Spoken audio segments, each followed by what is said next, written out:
오늘은 같이 읽은 말씀을 중심으로 지혜로운 자가 되자, 지혜로운 사람이 되자, 이런 말씀을 드리겠습니다. 한번 해볼까요? 지혜로운 자가 되자. 지혜로운 자가 되자. 아멘. 사람은 누구나 자신의 삶이 성공적이기를 바랍니다. 무엇이 성공이냐? 이건 사람마다 생각이 다릅니다. 일반적으로 보면 성공이라고 하는 것을 부자가 되는 것, 또는 유명해지는 것, 또 한 분야의 전문가가 되는 것, 또 많은 사람들에게 영향력을 미치는 사람이 되는 것, 이런 것이라고 생각을 합니다. 목회자들도 또 그리고 성도님들 가운데에도 교회당을 크게 건축하고 많은 사람들이 모이는 교회를 이루는 것, 그것이 목회의 성공이다, 그렇게 생각하는 분들이 있습니다. 자, 이런 생각들이 완전히 맞다라고도 할 수 없고 또 완전히 틀린다라고도 할 수는 없습니다. 어쨌든 사람들은 이러한 성공을 위해서 밤낮을 가리지 않고 노력하고 또 달려갑니다.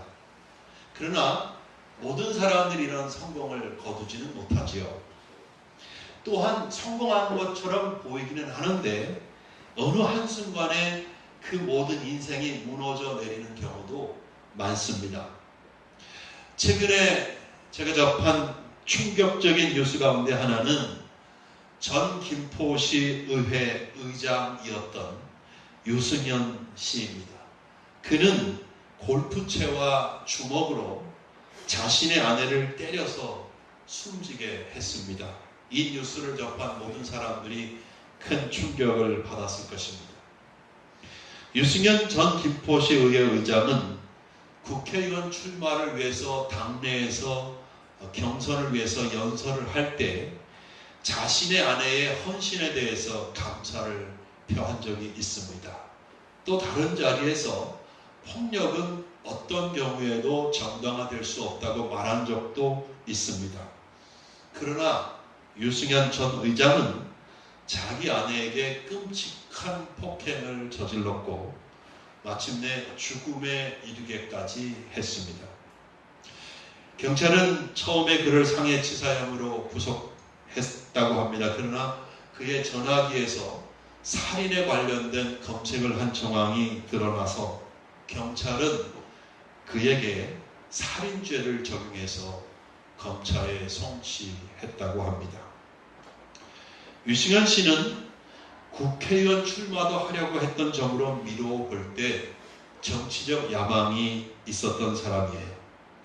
김포시 전 의회 의장으로는, 김포시 의회 의장 정도로는 만족하지 않았고 더 크게 성공하고 싶었겠지요.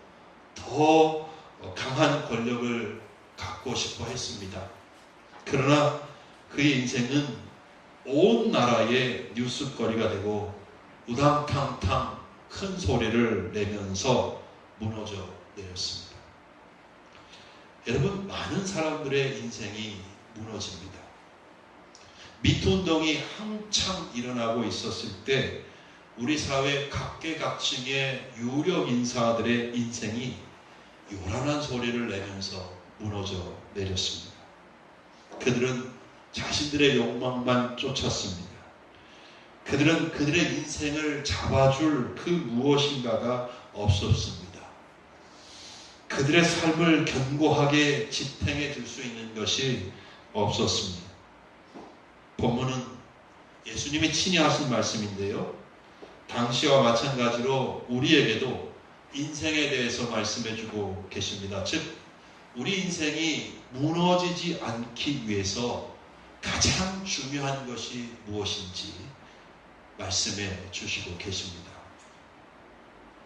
오늘 말씀을 보면 인생은 마치 집을 짓는 것과 같습니다. 예수님은 인생을 집을 짓는 것에 비유했습니다. 모든 사람은 인생이라는 집을 짓고 있습니다. 경우에 따라 다른 사람의 도움을 받습니다. 하지만 결국은 자기 자신의 생각과 뜻을 따라서 나름대로 인생의 집을 짓고 있습니다. 여러분들은 어떤 인생의 집을 지으시고 있습니까? 어떤 사람은 큰 집을 짓습니다. 많은 사람이 들어올 수 있는 큰 집이기 때문에 방이 많습니다. 많은 사람들이 동시에 숙박을 할 수가 있습니다. 여러 가지 위락시설까지 갖추어져 있습니다. 언제나 많은 사람들이 놀러 옵니다. 함께 여러 가지 놀이를 하고 파티를 하면서 시간을 보낼 수 있습니다. 이렇게 인생의 집을 크게 짓고 있는 사람은 많은 사람을 만나고 관계를 맺는 사람입니다. 권세 있는 사람들, 인기 있는 유명인들, 여러 분야의 전문가들 등등 다양한 사람들과 친분을 쌓으려고 노력합니다. 왜냐하면 인생의 자산은 사람이라고 생각하기 때문입니다. 그들은 많은 사람을 알면 알수록 내 인생이 더욱 성공적인 인생이 될 것이라고 생각하는 것이죠. 실제로 많은 사람을 알면 유익할 것입니다. 다양한 분야의 사람들을 알면 그들로부터 여러 가지 도움과 혜택을 받을 수 있을 것입니다. 어떤 사람은 인생의 집을 화려하고 멋있게 지으려고 하는 사람이 있습니다. 경치 좋은 곳에 집을 짓습니다. 건축 자재를 외국에서 수입합니다. 화려하고 아름답게 인테리어를 합니다. 집에 멋진 정원을 만들고 유명한 미술 작가들의 그림이나 조각상을 비싼 돈에 사서 설치합니다. 사람들이 부러워할 만한 집을 지으려고 합니다. 이런 사람은 멋진 인생을 꿈꾸는 사람입니다. 화려한 인생을 열망합니다. 돈을 많이 벌고 싶어 합니다. 사람들의 인기도 얻고 싶어 합니다. 남들이 못 가진 거 갖고 싶어 하고, 남들이 할 수 없는 거 하고 싶고, 남들이 가지 못하는 곳에 가고 싶어 합니다. 그래서 남들이 부러워하는 그런 인생을 살고 싶어 하는 사람들입니다. 어떤 사람들은 인생의 집을 고층 빌딩을 짓습니다. 최고 높은 빌딩을 짓고 유명해지고 싶어 합니다. 많은 사람들이 찾아오기를 바랍니다.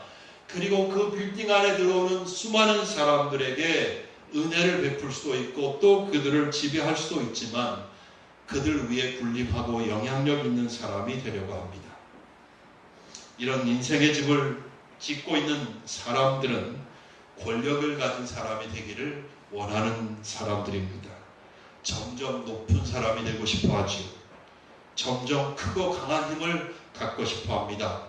많은 사람들이 자기에게 찾아오고 자기 앞에서 고개를 숙이는 것을 보고 싶어 합니다.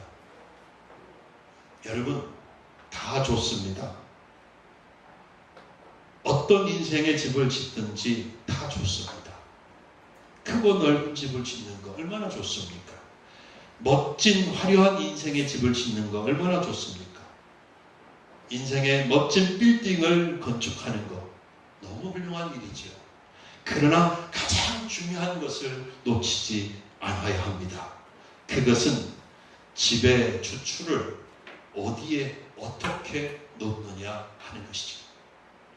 만일 주추가 튼튼하지 못하면 아무리 큰 집이라도 소용이 없습니다.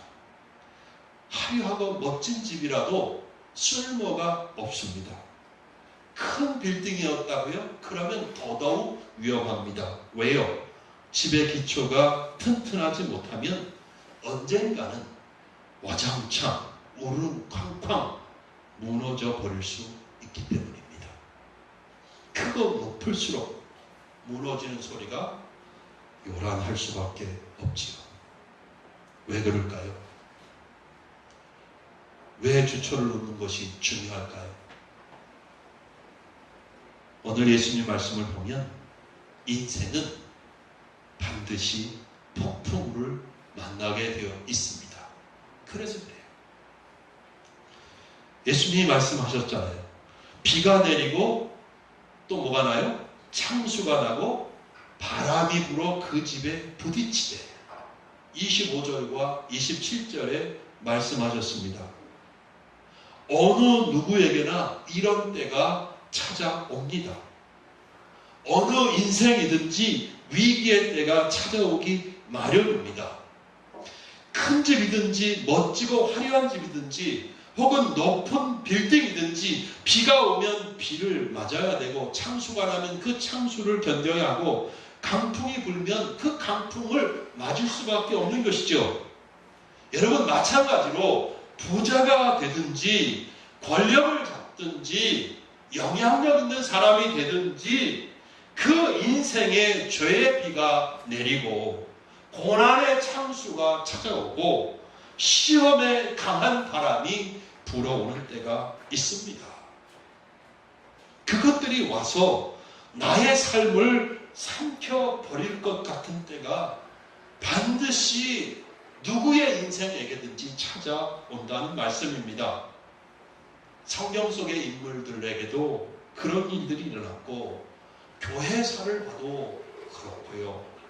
오늘 우리의 현실의 삶에서 우리 주위를 둘러봐도 그렇지 않습니까? 믿음의 사람 아브라함도 위기를 만났습니다. 여러 번의 위기가 있었지만 단연 가장 큰 위기는 아들 이삭을 잃을 수도 있는 상황에 놓였을 때였을 것입니다. 모세도 여러 번의 위기를 경험했습니다. 살인자가 되어서 왕궁에서 쫓겨나서 광야에 내던져진 때가 있었습니다. 출애굽 후에 어려움을 만날 때마다 이스라엘 백성들은 모세를 돌로 쳐 죽이려고 했습니다. 다윗도 수많은 전쟁을 겪었고 사울 왕에게 쫓겼습니다. 그러나 아들 압살롬에게 배신을 당했을 때는 정말 왕의 자리에서 쫓겨날 뻔한 그런 위기였습니다. 이사야 선지자도 에레미야 선지자도 에스겔 다니엘 등등 다 그들은 그의 삶에서 사역에서 죽음의 위기를 겪었습니다.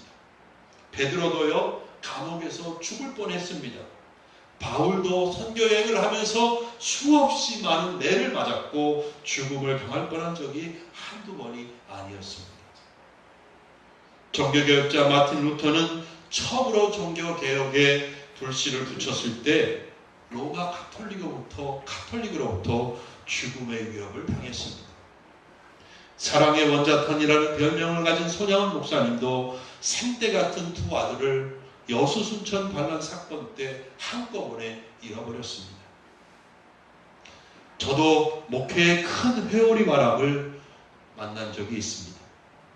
우리 이봉재 장로님도 사업상 오랫동안 고생하셨습니다. 우리 딸 주영이는 지금 인생의 폭풍 속을 헤쳐나가고 있습니다. 우리 인생에는 가시밭길을 걸을 때가 있고 큰 파도를 맞으며 배가 뒤집힐 것 같은 순간이 있습니다. 우리가 인생을 살다 보면 별의별 일을 다 겪기 마련입니다. 그러나 그 모든 것을 이기는 사람들이 있습니다. 죄의 빗속에서 의의 우산을 쓰고 걸어가는 사람이 있습니다. 인생의 폭풍 앞에 무너지지 않고 견뎌내는 사람이 있습니다. 그들은 흔들리지 않고 폭풍을 뚫고 나갑니다. 맹렬한 시험의 바람을 믿음의 반석, 만세반석 옆에서 피하는 사람이 있습니다. 성령과 교회 역사에서 하나님의 종들은 모두 그런 것들을 이겨내고 결국 승리했던 것입니다. 현실에서도 하나님의 사람들은 이겨냈습니다. 그리고 이겨내고 있습니다. 우리 이봉재 장로님도 어려움을 겪으셨지만 이겨내셨습니다. 저도 무너지지 않았습니다. 저는 이겨냈다고 생각합니다. 더 큰 승리가 있을 것을 또한 확신합니다. 저는 우리 주영이도 넉넉히 이겨낼 것이라고 확신합니다. 그런가 하면 무너지는 사람도 있습니다. 그들은 크고 멋지고 화려한 집을 지었습니다. 높은 빌딩을 지었습니다. 많은 사람들의 부러움을 샀습니다. 한때나마 많은 사람들로부터 칭찬과 인정을 받기도 했습니다. 그러나 어느 순간 그 모든 것이 무너져 버렸습니다. 오르르 쾅쾅 요란한 소리를 내며 허물어지고 말았습니다. 그들이 평생 쌓은 명성을 잃어버렸습니다. 크고 화려하고 높을수록 큰 소리를 내면서 무너졌습니다. 사랑하는 여러분, 어떤 인생이 무너지고 어떤 인생이 견뎌내는 것입니까? 기초가 튼튼한 집이, 주초가 튼튼한 집이 강풍과 홍수에도 무너지지 않는 것처럼 인생의 집도 주초가 중요한 것입니다. 기초가 중요한 것입니다. 인생의 주초가 약하면 무너질 수밖에 없습니다. 그러나 인생의 주초가 반석 위에 있으면 무너지지 않습니다. 집을 건축할 때 주초를 튼튼히 하는 것은 누구나 아는 상식이죠. 그러나 인생의 집을 건축할 때에도 주초가 튼튼해야 하는 것을 아는 사람은 많아 보이지 않습니다. 그래서 주님은 어리석다고 하는 것입니다. 대부분의 사람들은 주초를 튼튼히 할 생각은 안 하고 그저 큰 집을 지으려고 하고 화려한 집을 지으려고 하고 높은 집을 지을 생각만 하고 있습니다. 그것은 어리석은 일입니다. 주의 비가 내리고 고난의 창수가 나고 시험의 바람이 불어 그 집에 부딪히면 무너질 수밖에 없기 때문입니다. 사랑하는 우리 신림 소망교회 성도 여러분, 이제 우리는 지혜로운 사람이 되어야 하겠습니다. 아멘. 지혜로운 사람이 되십시다. 아멘. 지혜로운 사람은 인생의 집을 건축하면서 주초를 반석 위에 놓는 사람입니다. 여러분, 어떻게 인생의 주초를 반석 위에 놓을 수 있습니까? 예수님께서 오늘 본문에 답을 주셨습니다. 다 같이 24절 말씀을 보겠습니다. 같이 읽어볼까요? 그러므로 누구든지 나의 이 말을 듣고 행하는 자는 그 집을 반석 위에 지은 지혜로운 사람 같으리니 그랬습니다. 예수님께서 나의 이 말을 듣고 행하는 자, 그렇게 말씀하셨는데, 이런 사람이 인생의 주초를 반석 위에 놓은 지혜로운 사람이라고 말씀하셨습니다. 그러면 예수님이 나의 이 말을 듣고라고 하셨을 때 나의 이 말은 어떤 말씀일까요? 궁금하지요? 본문을 마태복음 5장부터 7장까지, 즉 산상수훈의 결론이라고 생각할 수 있거든요. 그러면 나의 이 말은 산상수훈 전체를 의미합니다. 또는 좁은 의미에서 나의 이 말이 15절부터 시작되는 주님의 말씀이라고도 볼 수 있어요. 오늘은 15절부터 이어진 말씀이라고 생각을 하고 예수님께서 하신 나의 이 말이 무슨 뜻인지 이해를 해보도록 하겠습니다. 15절부터 보면요, 예수님은 거짓 선지자들을 조심하라 그렇게 말씀하셨습니다. 그들은 비록 양의 옷을 입고 있으나 실상은 노략질하는 이리들이다 그러셨습니다. 그러면 우리가 양의 옷을 입었는데도 실제는 노략질하는 일이라는 사실을 어떻게 알아볼 수 있을까요? 양의 옷을 입고 있잖아요. 근데 어떻게 분별할 수 있을까요? 예수님께서 대답을 주셨어요. 그들의 무엇으로 안다고요? 그들은 열매로 알 수 있다고 하셨습니다. 왜냐하면요, 가시나무에서 포도를 수확할 수 없어요. 또는 엉겅퀴에서 무화과 열매를 딸 수 없습니다. 좋은 나무에서 좋은 열매가 열리는 것이고 나쁜 나무에서는 나쁜 열매가 맺힐 수밖에 없습니다. 그러므로 아무리 양의 옷을 입고 있더라도 거짓 선지자들은 그 열매가 나타난다는 거예요. 절대로 참된 열매가 나타날 수 없다는 것입니다. 거짓된 자들은요, 입으로는 주여 주여 할 수 있습니다. 또 주님의 이름을 빙자하여 선지자 노릇을 하고 귀신을 쫓아낼 수도 있습니다. 주님의 이름을 빌려서 많은 권능을 행할 수도 있습니다. 그러나 그들이 나쁜 나무라면, 즉 그들 속에 참 진리와 생명이 없으면 그들은 결코 좋은 열매를 맺을 수 없습니다. 그들은 예수님의 말씀을 듣고 행하는 자들이 아닙니다. 예수님은 23절에 그들에게 말씀하십니다. 내가 너희를 도무지 알지 못하니. 주님이 내가 너희를 도무지 알지 못하니 라고 했어요. 그러면서 불법을 행하는 자들아 내게서 떠나가라, 그렇게 말씀하셨어요. 아무리 주님의 이름으로 별의 별짓을 다 하더라도 주님이 모르는 사람이면 주님과 아무 상관이 없는 자라는 거예요. 그러므로 여러분, 우리는 먼저 주님을 알아야 합니다. 주님이 나를 알고 내가 주님을 알아야 하는 거예요. 어떻게 주님과 이런 관계를 맺을 수 있어요? 예수님을 영접하는 것이죠. 여러분 인생에 여러분이 예수님은 나의 구주이십니다. 예수님은 나의 왕이십니다. 예수님은 내 인생의 주인이십니다. 이렇게 예수님을 믿음으로 맞아들여야 하는 것이에요. 이렇게 예수님을 영접하면 그 사람은 예수님과 함께 죽고 함께 산 자가 되는 것이죠.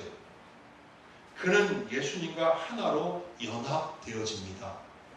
예수님이 그 사람 안에 있고 또 그 사람이 예수님 안에 있는 자가 됩니다.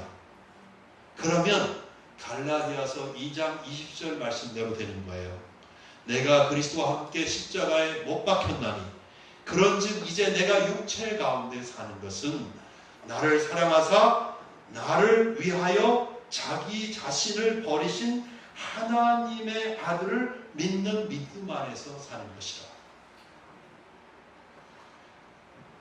예수님을 영접한 사람은 하나님의 아들 예수님을 믿는 믿음 안에서 삽니다.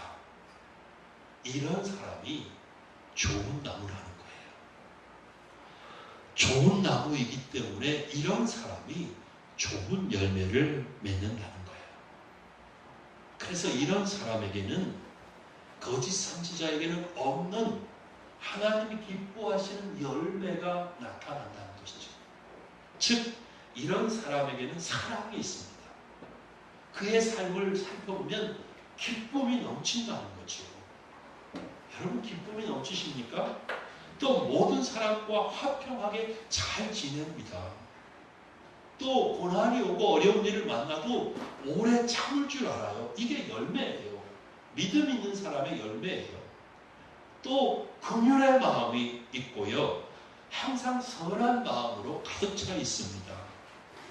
무슨 일을 맡겨주면 한두 번 하다가 집어치우고 안 하는 그런 사람이 아니라 끝까지 충성하는 모습을 보여준다는 것이죠. 주님의 뜻에 순종하는 온유함이 있고요. 그리고 모든 것에 지나치지 않고 절제할 줄 아는 열매가 있습니다. 이런 열매는 거짓 선지자들에게는 없다는 거예요. 괜히 예수님의 이름으로 그렇게 자기 자신을 드러내는 거짓된 사람들에게는 결코 나타날 수 없는 열매라는 거죠. 예수님을 영접하고 예수님과 연합이 되고 예수님 안에 자기가 있고 자기가 예수님 안에 있는 이런 사람의 삶에는 이런 열매가 나타난다는 것입니다.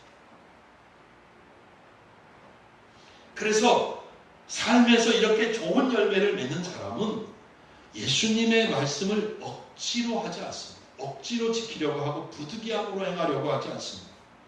자연스럽게 예수님의 말씀대로 사라지는 거예요. 자기 안에 예수님이 계시고 성령이 계시기 때문에 그게 자연스러운 거예요. 예수님의 말씀대로 사는 것이 어렵지가 않고요. 힘들고 부담스러운 게 아니에요. 그냥 기쁘고 감사한 마음으로 그렇게 살아지는 거예요. 아멘. 아멘. 네. 바로 이런 것이, 이런 모습이 인생의 집을 지을 때 주초를 반석 위에 놓는다는 의미입니다. 이해되시죠? 그러면 무슨 일을 만나도 흔들리지 않습니다. 인생에서 아무리 강풍을 만나더라도 견딜 수 있다는 것이죠. 아무리 거센 파도라도 방파제에 부딪히면 그냥 흩어져 버리지 않습니까? 그것처럼 내 인생에 강한 파도가 내 인생에 부딪혀 오더라도 능히 견뎌낼 수 있다는 거예요. 이겨낼 수 있습니다. 아멘. 아멘. 이런 분들이 되셔야죠. 말씀을 맺겠습니다. 사랑하는 성도 여러분, 인생의 집을 어떻게 짓고 계십니까? 크게 짓고 계십니까? 그저 막 사람들 만나고 다니는 일이 여러분의 중요한 일입니까? 멋지고 화려하게 인생의 집을 짓고 있습니까? 다른 사람들로부터 부러움을 사고 싶어 하십니까? 내 인생을 한번 화끈하게 살아보고 싶으십니까? 높은 빌딩을 짓고 있습니까? 많은 사람들이 그 속에 들어와서 내가 그들을 지배하고 그들에게 자비도 베풀고 때로는 갑질도 하고 그런 영향력 있는 사람이 되고 싶으십니까? 아니면 그냥 소박하게 단독주택 짓고 계십니까? 어떤 집을 지어도 좋아요. 여러분, 그런 게 나쁘다고 지금 말씀드리고 있는 게 아니에요. 어떤 집을 짓더라도 기초를 잘 놓자 이거죠. 주초를 잘 놓자 이거죠. 잠깐 멈추고 생각해 보세요. 나는 지금 어떤 집을 짓고 있든지 그 집의 주추가 튼튼한가? 주추를 바로 놓았는가? 놓지 않았다고요? 큰일 납니다. 놓긴 놓은 것 같은데 대충 놓고 있다고요? 역시 큰일 납니다. 죄의 비가 쏟아질 수 있어요. 그 죄의 비 속에서 절대 의의 우산을 받쳐둘 수가 없어요. 참 고난의 창수가 닥쳐 올 수 있거든요. 기초가 없으면 그 홍수 가지고 창수가 일어났을 때 견뎌낼 수가 없어요. 시험의 바람이 불어올 때 여러분 인생은 그냥 흩어져 날아가 버릴 수 있어요. 주초를 잘 놔야 돼요. 그렇지 않으면 겁나 많은 고난의 홍수에 잠겨버릴 수 있고 다 날아가 버릴 수 있어요. 시험의 바람에. 다시 한번 말씀드립니다. 여러분 인생의 주추를 잘 놓으실 수 있기를 바랍니다.